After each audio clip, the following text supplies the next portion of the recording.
Guys आज हम start करने वाले हैं केमिस्ट्री का चैप्टर 1 यूनिट 1 से, जो कि है सॉल्यूशंस क्लास 12th का। तो सबसे पहले हम इसमें कौन कौन से टॉपिक्स पढ़ने वाले हैं आप कंटेंट्स में देख सकते हैं, जिसमें सब टॉपिक्स भी रहेंगे। पहला है 1.1 types of solutions, 1.2 expressing concentration of solutions, 1.3 solubility, 1.4 vapour pressure of liquid solutions, 1.5 ideal and non-ideal solutions, 1.6 colligative properties and determination of molar mass, 1.7 abnormal molar mass। तो सबसे पहले हम line by line NCERT read करेंगे और जो examples आते जाएंगे उनको करते जाएंगे। तो सबसे पहले रीड करने के बाद फिर एग्जाम्पल्स, फिर देन एक्सरसाइज, फिर एक्स्ट्रा पीवाईक्यूज करेंगे। पूरा क्लियर करवा दूंगी, एंड तक बने रहना। चलो स्टार्ट करते हैं। तो सबसे पहले है सॉल्यूशंस। सॉल्यूशंस होते क्या हैं? सॉल्यूशन सबसे पहले कुछ भी पढ़ना रहता है तो सबसे पहले उसके नाम पे जाया करो। सॉल्यूशंस वो सब्सटेंस होते हैं जो दो चीज़ों से मिलके बने हो, या 2 से 3 चीज़ों से मिलके बने हों। लिक्विड चीज़ों से, सॉलिड चीज़ों से, मिक्सचर हो, वो गैस से बने हो, 2 से 3 गैस से मिलकर बने हो, वो उसे सॉल्यूशंस कहते हैं। यहाँ पे लिखा है सबसे इम्पॉर्टेंट पॉइंट, इसे हाईलाइट कर लीजिएगा। इसे कहते हैं almost all processes in our body occur in some kind of liquid solutions.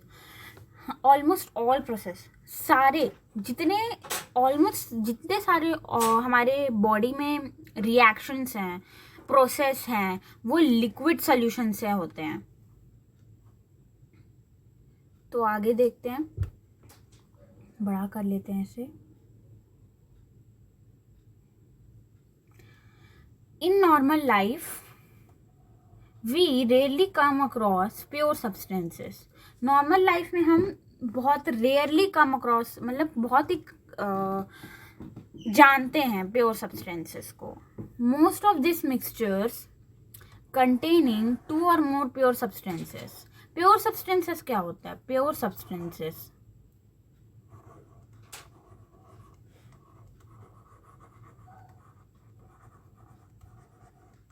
Pure substances क्या होते हैं? प्योर सब्सटेंसेस वो होते हैं जो इक्वल हो throughout the mixture.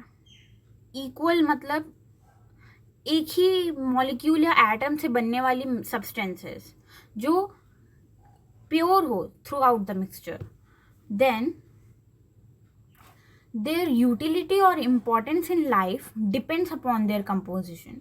For example, the process of brass, the properties of brass, mixture of copper and zinc. brass किससे मिलके बना होता है? कॉपर और जिंक का।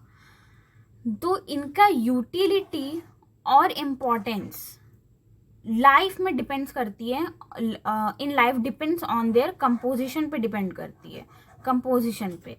तो जैसे कि एग्जाम्पल देख लेते हैं।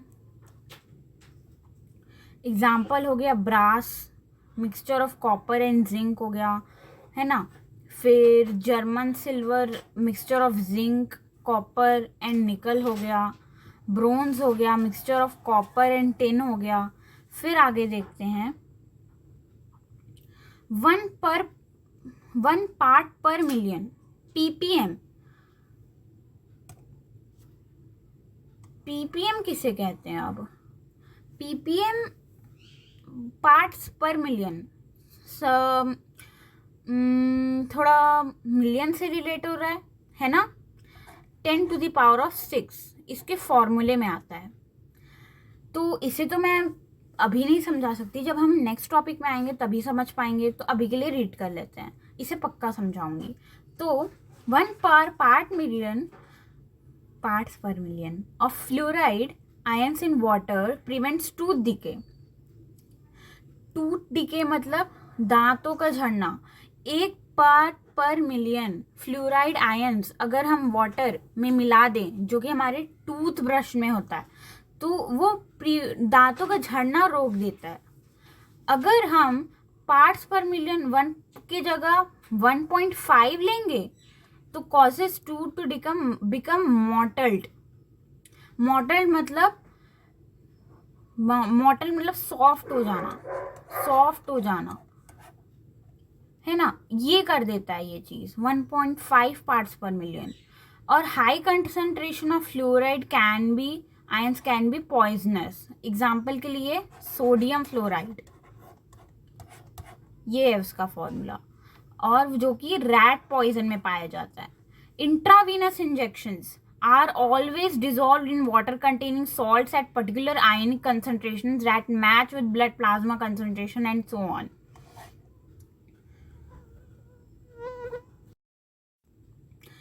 इंट्रावीनस इंजेक्शंस मतलब जो नॉर्मल इंजेक्शंस आते हैं जिसमें हम वीन्स में डालते हैं, जिसे वो ब्लड डालेंगे या अलग ड्रग डालेंगे वीन्स में, उन्हें इंट्रावीनस इंजेक्शंस कहते हैं। डिजॉल्व इन वाटर, उन्हें dissolved always dissolve in water, हमें उन्हें वाटर में ही डुबा के रखना पड़ता है, और सॉल्ट्स होना चाहिए उस सोल्यूशन में at particular ionic concentration that match with blood plasma concentration and so on. In this unit, we will consider mostly liquid solutions and their formation. अगर इस यूनिट में हम ज़्यादातर लिक्विड सोल्यूशन और उसके फॉर्मेशन को जानेंगे। This will be followed by studying the properties of the solutions like vapour pressure, vapour pressure को जानेंगे, कॉलिगेटिव प्रॉपर्टीज को जानेंगे। We will begin with solutions and then various alternatives which concentrations of a solute can be expressed in a liquid solution. आगे बढ़ते हैं, हमारा पहला topic को प्रणाम कर लो, जो कि है types of solutions. Solutions are homogeneous mixtures of two और more than two components. Homogeneous मतलब, होमोजेनस मिक्सचर क्या होता है? होमोजेनस मिक्सचर वो होता है जो कि evenly distributed through out the mixture, creating a uniform composition and appearance. ये होता है होमोजेनस मिक्सचर। होमोजेनस मतलब एक सा, होमोजेनस मतलब एक सा, है ना। फिर ऑफ टू और more than two components. Solutions वो होते हैं होमोजेनस मिक्सचर, मैंने पहले भी बताया था, जो कि दो या दो से ज़्यादा कंपोनेंट से मिलके बने हों। By homogeneous mixture we mean that its composition and properties are uniform throughout the mixture, बताया था। Generally the component that is present in the largest quantity is known as solvent. Suppose कर लेते हैं, ये हमारा है एक component, ये हमारा है दूसरा कंपोनेंट, इसे नाम दे देते हैं ए, इसे दे देते हैं बी, ठीक है। अब इन दोनों को मैंने जोड़ा तो ये बना हमारा सॉल्यूशन, ठीक है। तो जो लार्जर अमाउंट में होता है उसे सॉल्वेंट बोलते हैं, इन दोनों का भी नाम होना चाहिए, ठीक। और जो स्मॉलर अमाउंट में होता है उसे सोल्यूट बोलते हैं, सोल्यूट, ठीक है। फिर आगे देखते हैं क्या है भाई। Solvent determines the physical state in which solution exist. Most most most important point, मतलब मैं क्या बोलूँ इस पॉइंट के बारे में, इससे मैं भी हाईलाइट कर लेती हूँ भैया, है ना। तो सॉल्वेंट जो होता है determines the physical state in which solution exist, मतलब जो सॉल्वेंट होता है वही एक ऐसा वही एक ऐसा कंपोनेंट है सॉल्यूशन का जो फिजिकल स्टेट डिटरमिन करता है एक सॉल्यूशन का, फिजिकल स्टेट डिसाइड करता है एक सॉल्यूशन का, है ना। ऑन वन और मोर components present in the solution other than solvent is called solute, बता दिया।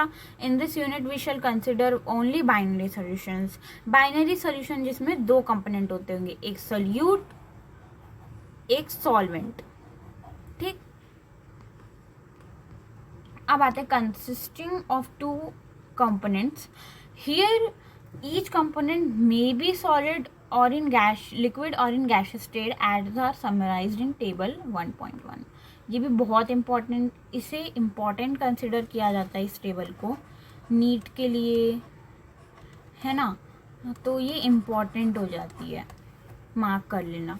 तो टाइप ऑफ सोल्यूशन में देखेंगे, टाइप ऑफ सोल्यूशन में गैसियस सोल्यूशन जिसमें सॉल्वेंट गैस होता है, सॉल्यूट गैस, लिक्विड और सॉलिड होंगे, जैसे कि mixture of oxygen and nitrogen gas. Liquid और गैस को मिलाएंगे तो chloroform mixed with nitrogen gas, camphor in nitrogen gas. Solid और गैस को मिलाएंगे तो फिर आता है टाइप्स ऑफ सोल्यूशन में लिक्विड सोल्यूशन। गैस और लिक्विड को मिलाएंगे तो ऑक्सीजन डिजॉल्व्ड इन वाटर आएगा। लिक्विड को मिलाएंगे इथेनॉल डिजॉल्व्ड इन वाटर आएगा। सॉलिड लिक्विड को मिलाएंगे ग्लूकोज डिजॉल्व्ड इन वाटर आएगा। ठीक है, इसमें कोई समझने वाली बात नहीं है, इसे रट्टा मारना है बस। सॉलिड सॉल्यूशंस क्या होते हैं? Gas solid of hydrogen in palladium. Liquid solid amalgam of mercury in sodium. Solid copper dissolved in gold. अब आते हैं एक्सप्रेसिव कंसंट्रेशन ऑफ सॉल्यूशन, ये अब हम नेक्स्ट वीडियो में समझेंगे। तो थैंक यू गाइस।